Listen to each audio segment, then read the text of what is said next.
Hi, everyone. I think you can see the slides, so I apologize for that. We were having some technical issues.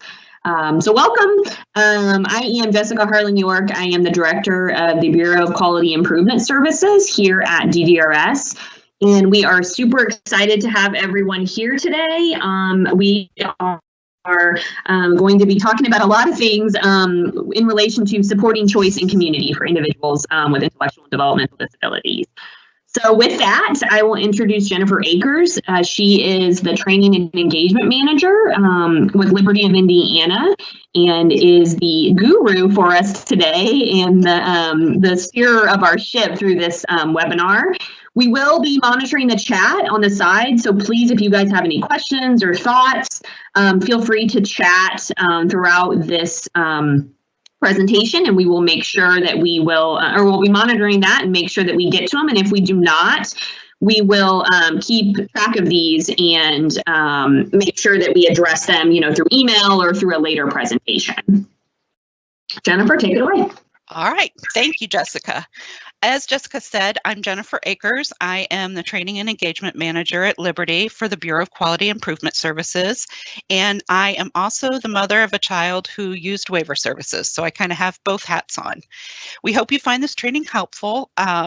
If you have other training needs or requests, feel free to reach out to me at jennifer.akers@fssa.in.gov. I also want to thank Heather Dane, Director of Home and Community-Based Services, for helping me produce the webinar and for moderating the Q&A. And if you look in the Q&A, there will be a sign-in link in the chat.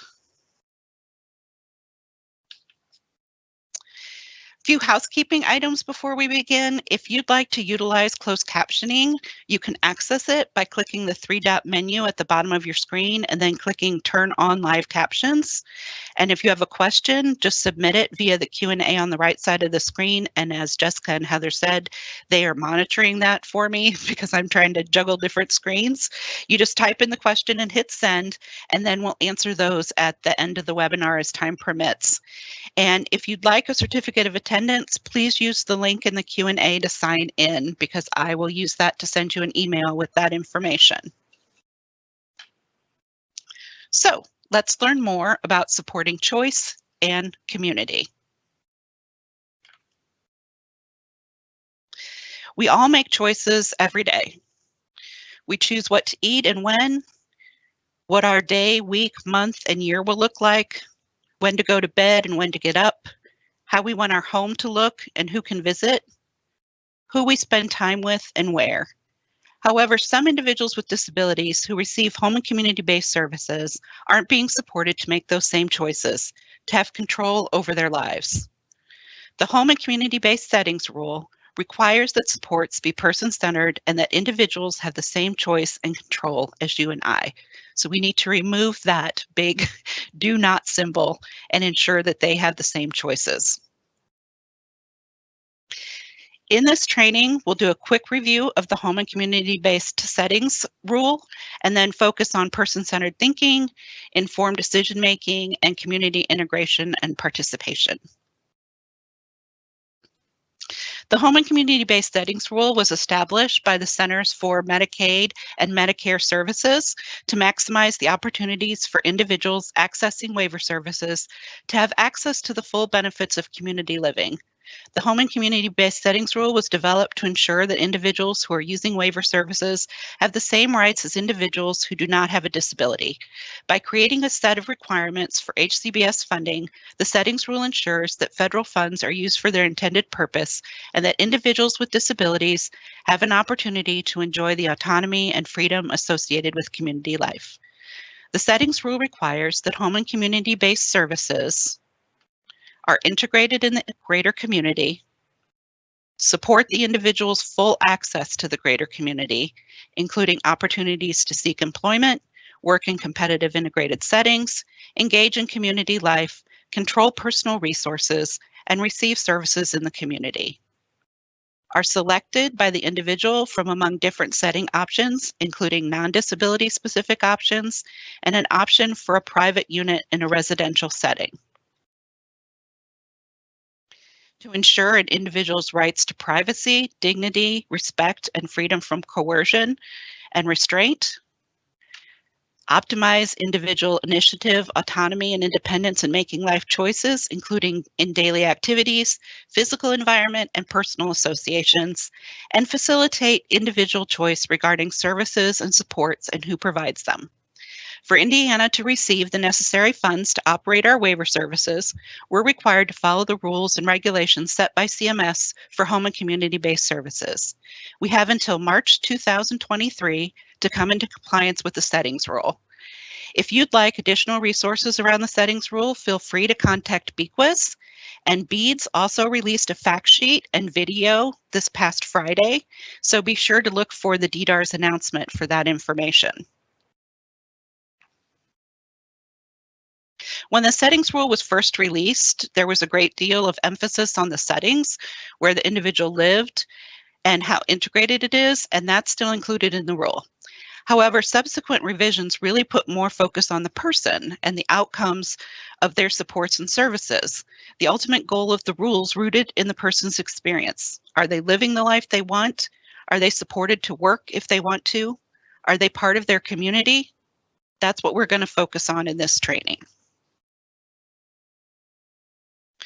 We can learn more about the individual's interests related to choice and community through person-centered planning. It's a process of continual listening and learning, focused on what's important to individuals now and in the future, and acting upon this in alliance with their family and friends.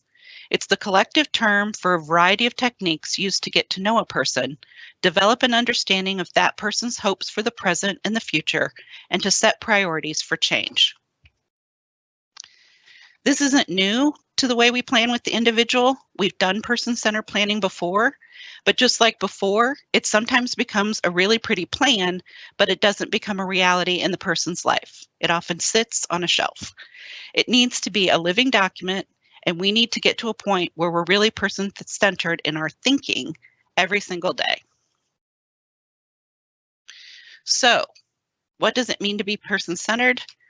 Let's listen to some experts. The phrase and experience of being person-centered, experiencing person-centeredness is powerful, it's important, it's multi-layered, but it's also misrepresented and misunderstood by many. So I'm really interested to know what your belief is that that's the heart of person-centered. The terminology person-centered and person-centered planning were chosen a long time ago quite carefully, even though they're awkward words, because person-centered means exactly that, person-centered. And the reason that's important to clarify is that so many people have had bad experiences where there were things done to them, about them, around them, but not with them. And person-centered means you are in the middle, right smack in the middle, and it's about you, not about anybody else, and you get to make decisions as much as is practical and possible. So it actually is person-centered, and all means all. You can't say, well, you can say it, but we profoundly disagree. If you're breathing, you qualify. And that's important because there's nobody who doesn't have a story.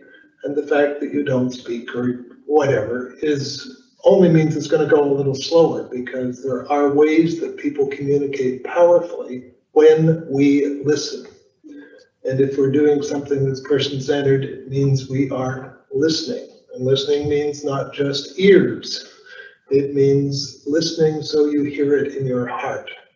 And so you're using your whole body and watching and feeling and tasting and whatever else it takes, so that you actually make a safe space for someone to tell what's important to them. That's person-centered. Because of course, I think just picking up on some of the things you said there about the person being present. I asked on Twitter yesterday, I put it out there and said, what does person-centered mean to you? Yeah. And I got some very varied, as you would expect, but interesting responses. And it was people saying things like living the life that somebody wants to, being treated as an individual, not as a diagnosis or a label, being listened to, having choice. But a lot of those things can be done without the person being present. Not if it's person-centered. Not if it's person-centered. And certainly this is about more than physical presence. Yes.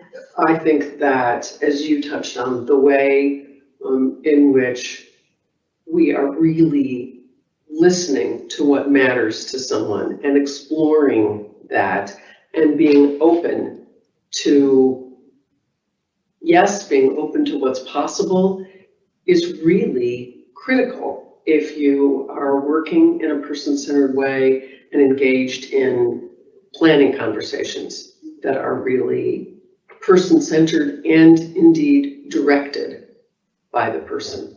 And I think that can have to do with who's present for a conversation, where the conversation happens, and I think it makes a very big difference if the people who are holding the questions, helping someone explore what matters to them, are really open to what's possible and what might come. If you approach this thinking, I know exactly what Jenny needs, I don't think you're truly working in a person-centered way or being authentically engaged in helping you explore what matters to you if you're the person who's the focus of the planning conversation. So I think there's a lot to what it means to work in a person-centered way and have a plan or a planning conversation that's genuinely person-centered. And you said there, you used the word open a few times, and again that strikes a chord that either you don't want to go in with previous expectations about what might be right, but also be open to many options. You might not have a preconceived idea, but the person that you're working with may say, well, I'd like this, and you go, oh, I don't think that's quite right. Or so it's open in the widest sense of the possible worlds. Absolutely. This is an exploration of possibility. Yes. And possibility means exactly that, but it means all my preconceived notions about what is possible and all that have to be at least temporarily set aside while we explore what is possible that you want in the way you want it. And then we can negotiate, but negotiate in a way where you're taking charge as much as can be done. Because of course it's not always an easy thing to be person-centered. I think it's something that we all work on all the time. Absolutely, and people will surprise you all the time. Yeah. And we can really get in our own way about that. I think the other thing that we've found really helpful is that this works, person-centered ways of working come from a foundation of some core values and principles and beliefs about people, and in fact, I think there's a quality framework that was created, I think, in the early 1980s by John O'Brien and Connie Lyle O'Brien, taking a look at the importance of belonging and the importance of choice and autonomy, the importance of sharing typical places in community, of a valued role and reputation, and the importance of contribution for people. And I think that framework is also a guide in person-centered ways of working, and it's foundational to every planning process that we've been part of, and you were part of co-creating. I think I hinted at the beginning about how the word person-centered, or the phrase person-centered, can be misrepresented and misunderstood, which I think can be quite harmful in some instances. What harm do you think that can cause? I suspect that most people who are over 20 have, and maybe lots under, have had an experience with something labeled person-centered or some version of that. And for many of them, perhaps the majority, certainly anybody who's older, their experience will be not being listened to, Many of them will have spent good chunks of their lives in various forms of institutions where they have been institutionalized and they have learned how to manage behavior to survive. That's not necessarily a good thing, but people learn things. And so when we begin these kinds of processes and conversations, one of the difficulties, one of the things that can be really harmful is we go through the motions of listening to people. And you got to give them a chance to actually figure out if you're truthful and if you can be trusted. And that can take some time, because at one level, I don't know who you are, I've been through all this crap before, I'll play the game, but you're not going to get any real information out of me. So that's one half. A different half is my life experience has been so constrained for a whole variety of reasons that when you say, what do I really want, or versions of that, I don't have a clue. Not in a bad way, but my life experience has been tiny. Yeah.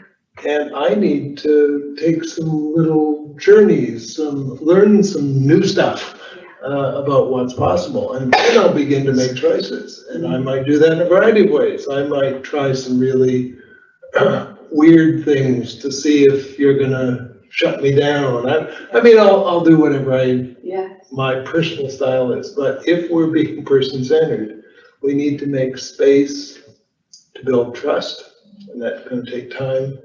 And we need to allow people the privilege and the right to actually do some experimentation so they can figure out who they really want to be, which of course goes for all of us. Yes, That'll take a, yes. but you need to build some experience so you can begin that journey respectfully and responsibly.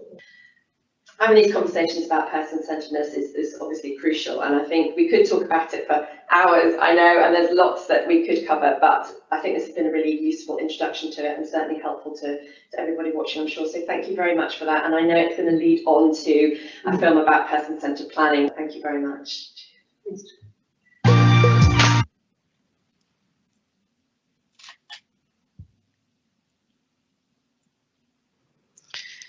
Okay, before we move on, I want you to just take a few minutes and think about some of the key concepts that Jack Pierpont and Linda Kahn, who really are the gurus of person-centered thinking, what were some of the messages that they want you to keep in mind to be truly person-centered?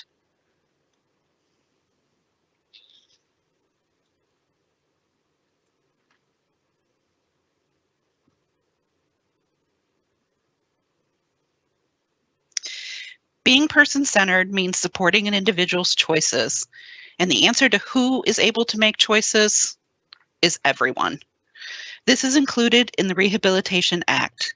Disability is a natural part of the human experience and in no way diminishes the right of the individual to live independently, enjoy self-determination, make choices, contribute to society, pursue meaningful careers if they want to, enjoy full inclusion and integration in the economic, political, social, cultural, and educational mainstream of American society. This doesn't mean that they don't need support to make those choices, but it means that we believe they are capable and entitled to do so. Supporting an individual's choice means we need to recognize that they may not have had many opportunities to do so. Given open-ended questions about what they want, they might not know. We need to listen to them and support them to explore and express choice. The person-centered planning process gives us some structure around learning more about their preferences, likes, and dislikes, and it can be a good starting point. We also need to recognize that everyone communicates. They might need visuals or symbols or devices or use their behavior, but we need to listen to what they're trying to tell us. Many individuals have had limited experiences or control in their lives. So in order to decide where to eat, what job they might want, where to live, they need support to explore and discover their options. They can't make informed decisions and choices if they only have limited information. So what do we mean by informed choice? It means supporting people it requires that the person knows what she or he wants, that the person knows what's possible, and what's possible includes what's desirable, and the person knows and understands the risks and trade-offs and is assisted in finding the best balance among them. I'm guessing on this slide that the word risk caught your attention. It's often difficult to get past all of the things that might go wrong and our inclination to prevent all risk. But all people need to have the chance to make mistakes and to learn that some choices result in unpleasant consequences. All people must learn to take responsibility for their actions and to recognize when their actions might put themselves or others at risk. Therefore, people with disabilities should be afforded the same choices that all other people are able to make and should not be afforded the choices that all other people are not able to make, like the freedom to commit a crime. None of us can do that. Another issue is that denying a person a choice could result in frustration and behaviors that could put the person or others at risk anyway, and we see this in the incident reporting system. So should we just let the person get hurt? Absolutely not. Stephen J. Taylor makes the point that choice should never be used to justify neglect, poverty, or the absence of realistic options. People don't choose to go hungry or be homeless. Supporters should never use choice as an excuse to neglect their own responsibilities. Unacceptable statements would include, I knew she'd get hurt, but it was her choice to climb on the roof. But he chose to skip work and stay in bed all day. Or she's allergic to peanuts, but we had to let her choose to eat a peanut butter cookie. We're not saying that this becomes a free-for-all. Choice has limits for all of us. That's true for people with disabilities as well. But our role is to support the individual to know all the available options, including the inherent risks, and support them to make an informed decision. To support choice, you might consider this 5-step process from the National Alliance for Direct Support Professionals. The first step is to understand the situation. What decisions being made? Is the person's choice clear? Is it consistent? Does the person have experience or knowledge to support their choice? Do they need more information? Is the choice being made voluntarily? Can the person be accountable or responsible for any consequences? And thinking about how much risk is involved. The second step is to gather information and resources. This is where the individual's guided on how to research and gather as much information and as many good alternatives regarding the issue as possible. This step could also include the individual discussing the situation with peers, family, or other trusted sources. The third step is to list option choices and weigh them. Narrow the list of options that best fit the individual's values, goals, and desires. This is where the individual will be assisted to rank the alternatives, determine options by considering what's realistic and possible for the person. The options should seek to lower the risk of the choice, add to or reflect experience that the person has to base a good decision on, and or help the person gain clarity about what they want. The 4 steps to make a decision and a plan of action. Implementation will require a lot of support in the beginning, and depending on the decision, on an ongoing basis until the individual's garnered sufficient experience. Therefore, it's important to empower the person to act on the choice and provide support throughout the process to make the decision a reality. The last step of the process is to evaluate or reflect on the decision to determine how well it went for the person. Evaluating the decision should provide clarity to both the person who made the choice and supporters to inform future choices. And remember, there's a big difference between decision and outcome. You can support someone to make a good decision based on the information at hand and still have a bad outcome. The decision's within your control, but the outcome may not be. So if a decision doesn't have the outcome you expected, you can start the process over.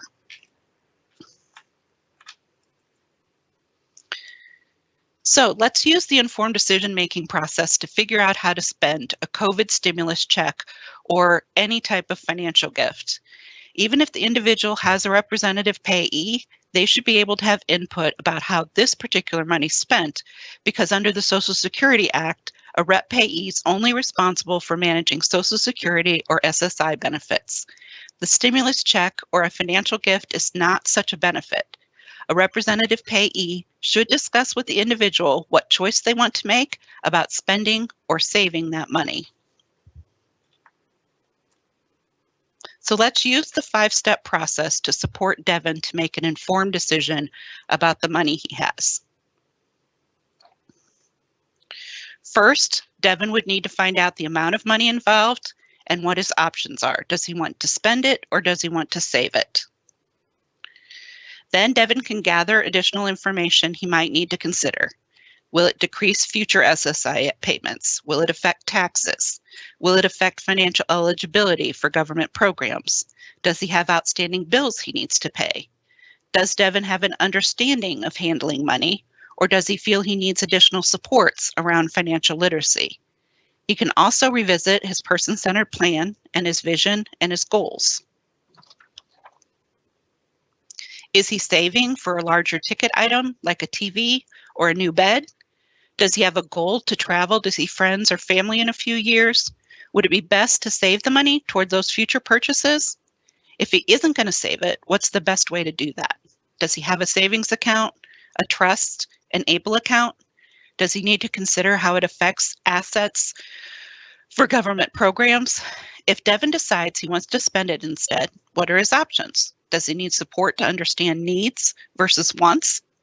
Are there any risks involved? Is he at risk of financial exploitation? Do we have protections in place for that? Once these steps have been taken, Devin's probably ready to make a decision. Does he need support to save or spend the money? If so, who will support him? It's important to also evaluate the decision at some point in the future. Was this decision a good one? What were the implications? What can Devin learn from this experience to better inform future decisions? Let's watch how this process might work when an individual has a decision to make. What's going on today, Glenn? I really want to quit my job. You want to quit your job? What happened? Because people at my job are not treating me right. They're not treating you right? That's not good. No. What happened to make you feel that way? They would yell at me and things that I didn't do. I'm just trying to do my job, and I understand. I would feel bad too. and yelling at me for no reason. Yeah, that's not good. No. So what do you think you should do? Just quit until something comes up. I understand why you want to quit, and you could do that if you wanted to. Yeah. What do you think would happen if you quit? I wouldn't have a job. I wouldn't be making any money. Do you know what you would do all day? I'll be bored all day. Do you think you have any other options? We should talk to my job coach and work it out. Maybe talk to your job coach and have him talk to your manager. Maybe the three of you can come together. Yes. That sounds like a good idea. Yeah. What else do you think we can do? Talk it out. We can start looking keep this job until we can find you a different job. Maybe try and stick it out, but look for another job. Yeah. You could do that too if you wanted. Yeah. All right. I understand that this is a big decision, and you don't have to make the decision right now. So maybe we can talk again later. Yeah. Sound good? Good. Thank you. No problem. Later, they met again. Glenn made his decision, and Claude empowered him to make it become a reality. What's going on today? There are also things we can do to support choice in everyday situations to ensure the settings rules being implemented. Let's look at a few situations where we can do this. Eric lives in a residential setting and has a part-time job early in the morning a few days a week. He has to wake up very early and misses breakfast on those days. The provider works with Eric to help him set his alarm and to create a meal for those days.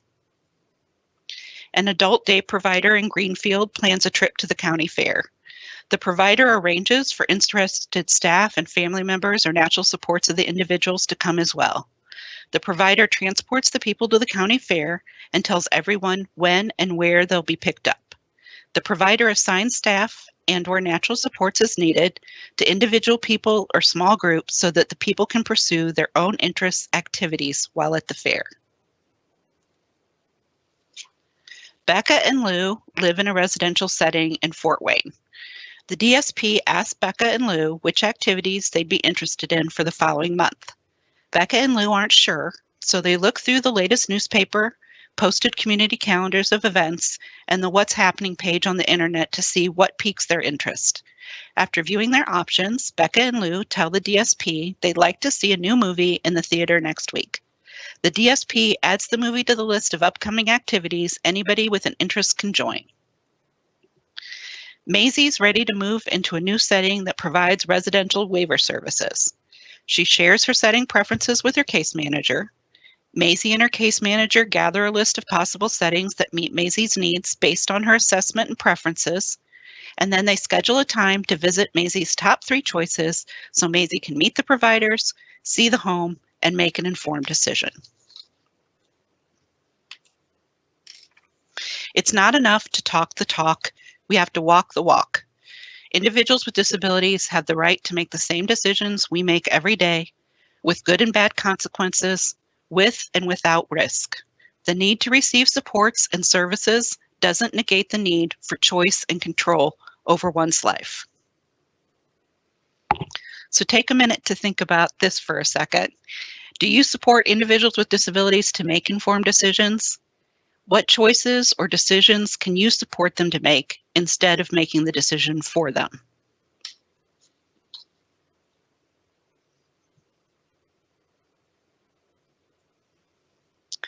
The process of deinstitutionalization has enabled people with a disability to be more present in society. However, to fully participate and belong requires overcoming the barriers, stigma, and discrimination that cause people to be excluded. Being in the community has frequently not led to friendships for people. Very few have reciprocal friendships, and most of the relationships are with other service users and staff. At the same time, it's evident that the principal aims of many people with disabilities include greater participation and the building of wider social networks.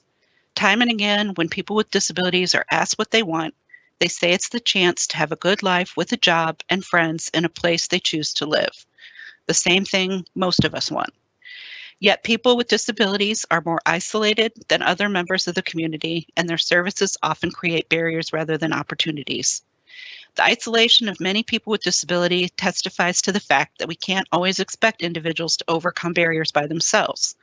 The hardest, most challenging, but ultimately most rewarding work is a deliberate focus on building community with them and helping them to develop and sustain relationships. So what is community?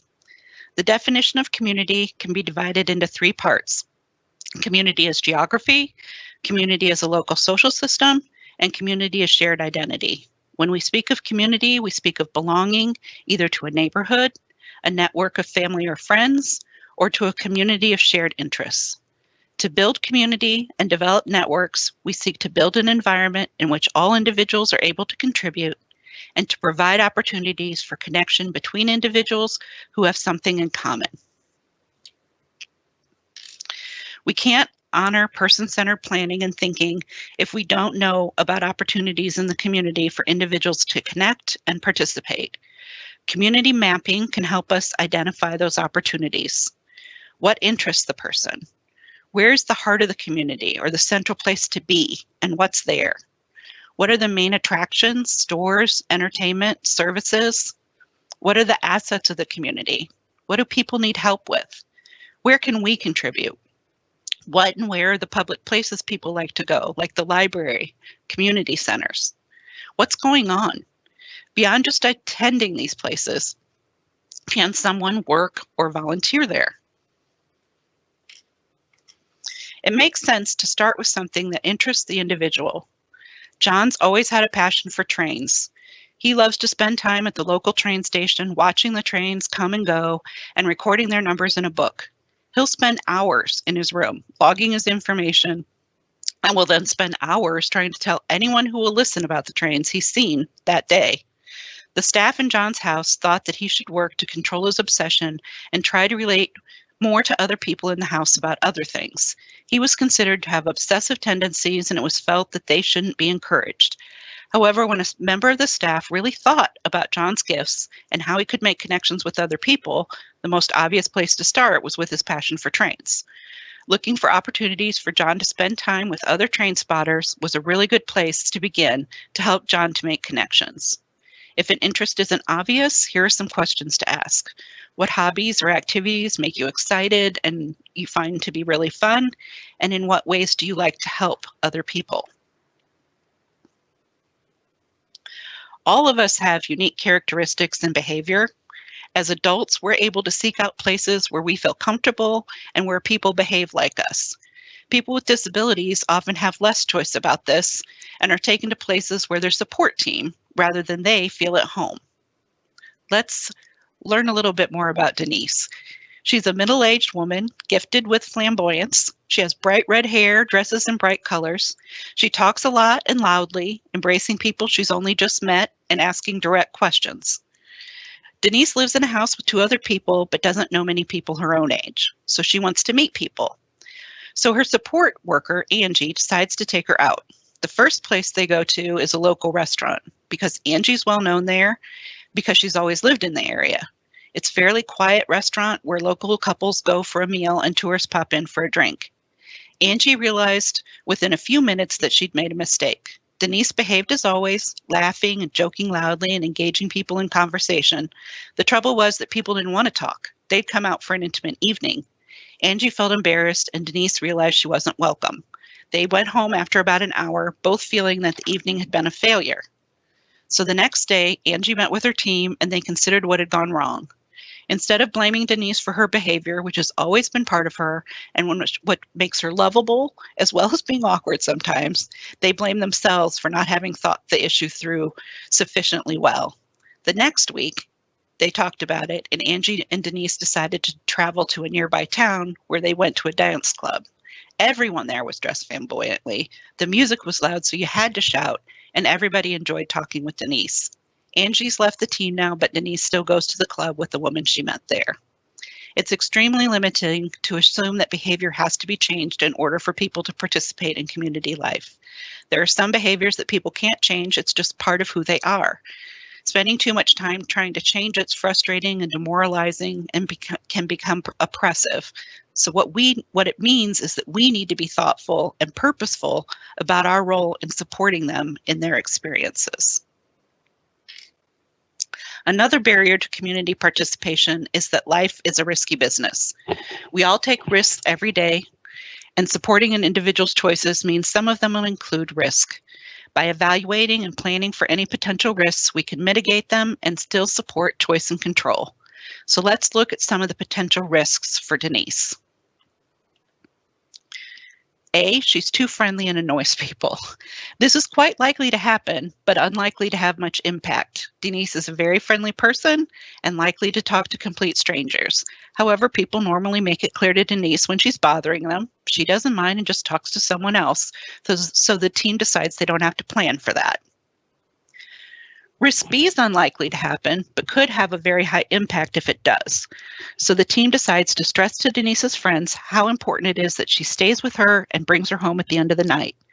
They also give Denise a mobile phone with the on-call number programmed in it so she can phone if anything happens. They also program in a taxi phone number and make sure she has the Uber app and knows how to use it. Risk C is unlikely to happen, but again, could have a very high impact. So the team decides to talk to Denise about their concerns and to her friend to try to ensure that they come home together at the end of the night. Denise and her support worker also have ongoing discussions about personal safety and sexual health. Risk D is quite likely to happen, but unlikely to have a high impact. If Denise is enjoying herself, she's quite capable of leaving. Because she has the mobile phone, she can ring on call or a taxi or Uber if she wants to go home before her friend. Risk E is also unlikely to happen, but could have a high impact if it does. Denise's history is that she never drinks too much. She normally just has a couple of beers before reverting back to Pepsi. So the team discusses the possibility that someone might spike her drink, but don't think it's likely, but they remind Denise to be careful and talk it through with her. Denise thought her team were worrying about nothing, but they felt better having discussed the possibilities and having done as much as they could to protect her from unnecessary risks while supporting her freedom to live life as she chooses. Having good experiences is a step in the right direction. However, we can often be fooled into thinking someone has a good life when they have all their obvious needs met and are the recipients of lots of services or things. We might expect they should be more grateful or happy, but they may not be fulfilled. People like to feel like they contribute to the well-being of others rather than always receiving it. That sense of purpose comes from people feeling they've lived a useful life through their contribution to others. Real belonging is a sense of knowing who you are and where you fit. It means having meaningful relationships. It's not the same as being, quote, in the community, because presence doesn't necessarily lead to participation. It means having a chance to contribute, and it takes time and effort. So how do we help individuals participate in their lives and communities to have a valued role? This is the point where things start to come together. The information from the person's person-centered plan, the work on connections, as well as all of the community mapping information. Once you know what the person's interested in and what's available in the community, the next step is to start making connections by actually introducing the person to the activity, place, or organization. It also means finding opportunities for the individual to have a valued role there. If Gabriella really likes animals, especially dogs, then you might visit local animal shelters, dog parks, and pet stores. Once there, you can look for volunteer opportunities that would allow her to build on her interests and have a valued role in the community. In fact, those activities might lead to employment in the future, dog walking or pet sitting on Rover or other sites. It's our roles which give us a means through which we can contribute to society. If we don't have many positive roles, we're not going to get these opportunities for contribution, and this can lead to just filling time, which doesn't give people a sense of purpose. Many people at risk of being devalued are in the role of the client most of their time. This means they are often usually recipients, and they don't always get the chance to give back. Giving and receiving, that reciprocity, is part of the fabric of life, and we need to remember that people always have something to give. Let's look at how all of this comes together for Robert.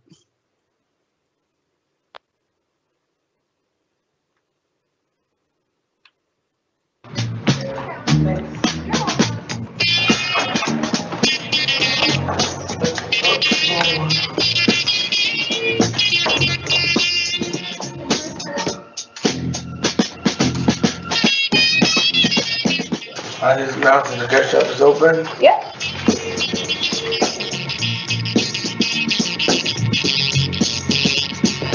Yeah, announcing the gift shop is open. 10 to 12.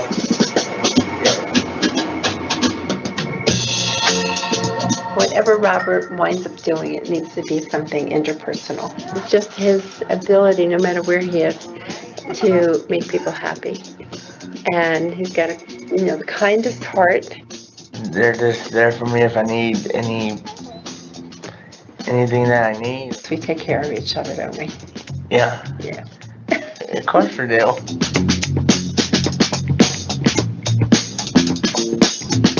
It would add a little bit of self-esteem to be able to stand equal to the rest of the congregation. He can accept a little bit more upon himself and grow as a human being and grow as a spiritual being and grow as a Jew. I know Brad since when? Past winter, right? Past winter, yeah. We've been beating each other up at bowling quite a bit. We both like sports, anything to do with sports. But now that the Reds are here, we're gonna start going to some Reds games, hopefully. Hopefully so. Just kind of the opportunity for everyone to help out and to be a little more inclusive and accepting. We have a good time, and I think hopefully that makes an impact. Close game. I mean, you tired of me beating you at bowling? No? No, not yet. Nah, you beat me plenty.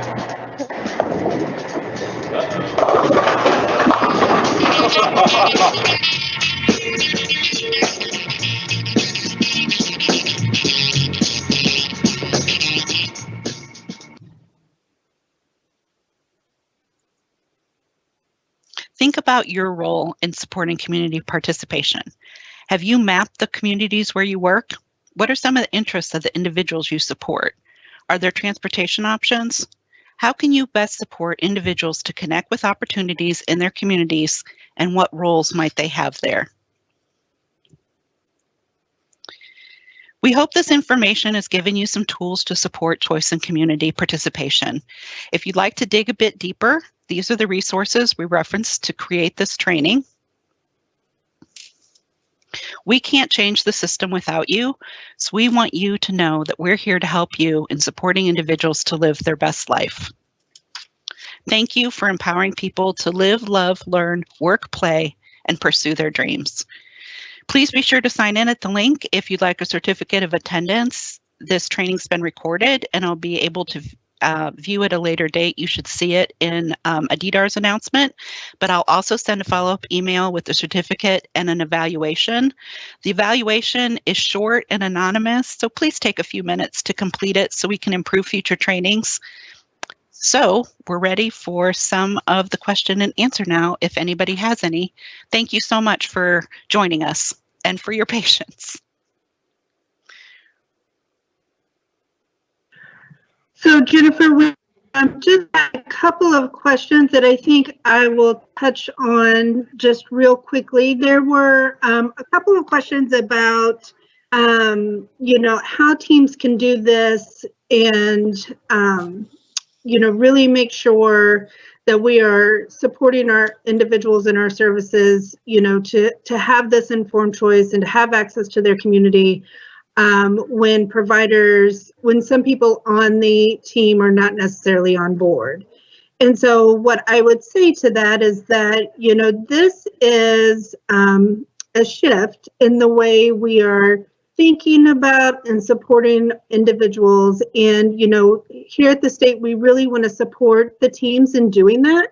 And so I would say we all have a role in making that happen. And so while, we're going to continue to provide these types of trainings and resources and information to all stakeholders. And so, to individuals, to families, to case managers, and to providers, we also need you guys to do this too and to be part of this change. And so, if you're sitting in a team meeting and you're getting a little pushback and this is, something you're trying to do, just know, we support you in that. And, we will have to kind of take our role and model, what we think is the appropriate behavior and the way we should be interacting with individuals and families.